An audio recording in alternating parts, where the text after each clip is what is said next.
Why does God need our money?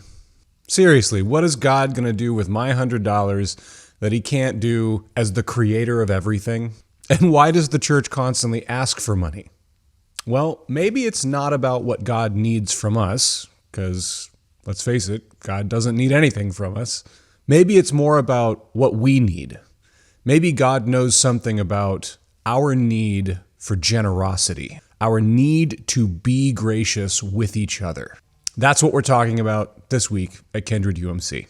If you are at all curious about anything I've said or appreciate anything that we've offered, please consider clicking like and subscribing to our channel. It would help out a lot. Thanks. Hi, my name is Chris Hayden. I am the pastor at Kindred UMC, and we are going to be reading from the book of Deuteronomy this week. Now, the book of Deuteronomy is one of the first 5 books of the Bible. It's in the Old Testament. It's part of the Torah, and it is unique in all of those 5 books because it happens in one day. It's one sermon that Moses writes and delivers for the Israelite people right before they cross from the wilderness into the promised land where they're going to be wealthy. So they're coming from a desert place where they've been hungry and don't know where the next meal is going to come from and have to move in caravan with tents, and they're about to go into a land where they're going to become a nation and there's going to be abundance and plenty. And this is the warning that Moses gives to those people. This is Deuteronomy chapter 8, verses 11 through 20.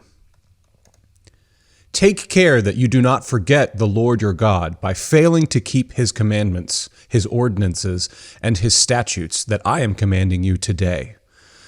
When you have eaten your fill and have built your fine houses and live in them, and when your herds and flocks have multiplied, and your silver and gold is multiplied, and all that you have is multiplied, then do not exalt yourself, forgetting the Lord your God, who brought you out of the land of Egypt, out of the house of slavery, who led you through the great and terrible wilderness, an arid wasteland with poisonous snakes and scorpions. He made water flow for you from flint rock. He fed you in the wilderness with manna that your ancestors did not know, to humble you and to test you, and in the end, to do you good. Do not say to yourself, my power and the might of my own hand have gotten me this wealth. But remember the Lord your God, for it is he who gives you power to get wealth, so that he may confirm his covenant that he swore to your ancestors, as he is doing today. If you do forget the Lord your God and follow other gods to serve and worship them, I solemnly warn you today that you shall surely perish. Like the nations that the Lord is destroying before you, so shall you perish, because you would not obey the voice of the Lord your God. So in order to understand a little bit about what's going on, we have to understand a little bit about the book of Deuteronomy. There's a couple of different theories about how this book came to exist, who first wrote it, and why. One theory is pretty straightforward. It says it was written by Moses. It was written by Moses. Now, of course, that's a little troublesome because right at the end of the book, Moses dies, and it keeps going anyway. But that's okay. We can allow for a caveat that Joshua, his successor, comes in and finishes the book. So that's one theory, is that Moses actually edited together all of the first 5 books of the Bible and wrote that final Deuteronomy book, and that's what we've got today. There's another theory, though. In the book of 2 Kings, there's this King Josiah, and he goes about renovating the temple because it had been desecrated by his father, the king before him.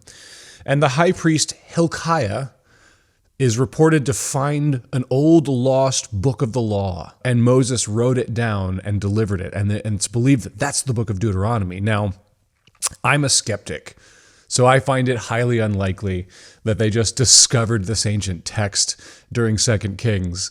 I think it's much more likely that somebody knew that the people needed a certain word and they wanted to co-opt the voice of Moses, and that they wrote the messages that they wanted to deliver in the voice of Moses, and that's how we got the book of Deuteronomy. Now, here's why that's important. If that's the case, then this audience is not actually the people who are about to cross into the promised land. It's not actually for people who are coming out of the desert and into wealth. The real audience of this book is people who are already wealthy and complacent. They're comfortable. They live in a luxurious lifestyle. And this message is actually to the people who have already committed the sin of greed and neglected the poor and neglected their responsibility to God. Another interesting thing going on in this text is you notice the writer uses the Lord your God a lot, and it's capital L-O-R-D. Every time you see capital L-O-R-D in the Old Testament, it's actually the four letters used to represent God's name. They would actually leave the vowels out. So we typically pronounce it as Yahweh. And every time you see Lord your God, that's actually two Hebrew words, Yahweh, Elohim. And the reason that matters is because Elohim is not just the name for God. Elohim it means just God in general, like little g God. Like if the gods of your land are silver and gold, then they would say Elohim. But God, Elohim, is also used for like the grand poobah, creator of the cosmos, the big and powerful, the great and powerful Oz. It's that it evokes this awe and respect. And the personal name that God gives to the Israelite people through the covenant he makes with Abram is Yahweh. And Yahweh, the name of God, invokes a personal touch. I care about you. I rescued you. It's the name that's used whenever God is interacting with human beings in a very personal way. And so essentially what's happening is every time the writer says Yahweh Elohim, the Lord your God, the writer is recounting the story of God rescuing the Israelite people, of God creating the world and then joining the people to rescue them from their plight. And so it's the big God and the personal God. And that's exactly the point that the writer is making in this particular text. The writer is saying that you need to be generous because of what God has already done for you. He retells the story of the Exodus. He retells the story of God rescuing the Israelite people from Egypt and out of slavery, from God rescuing them from the wilderness and guiding them through and providing them food and water and like all of the things that happened that God has done for them.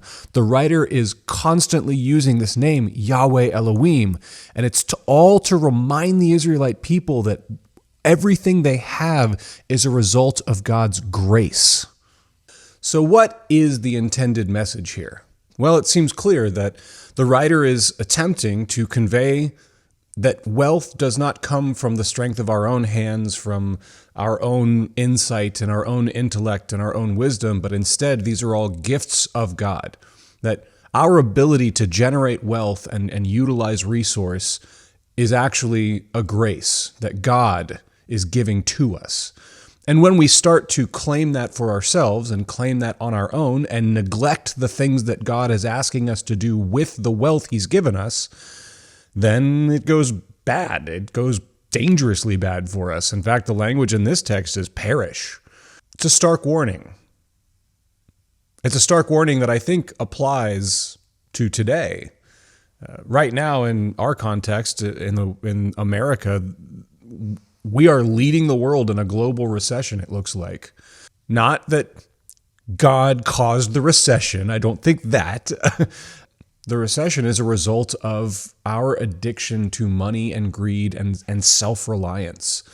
I think it's not something that God's doing to us, but it's a natural byproduct of what happens when we become greedy and when we allow greed to decide who we are and what we're about.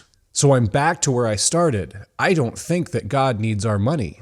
I think we have a need to use it in a holy and righteous and good way, in a gracious and loving way. Not all of it, but some of it, according to the way that God has designed us.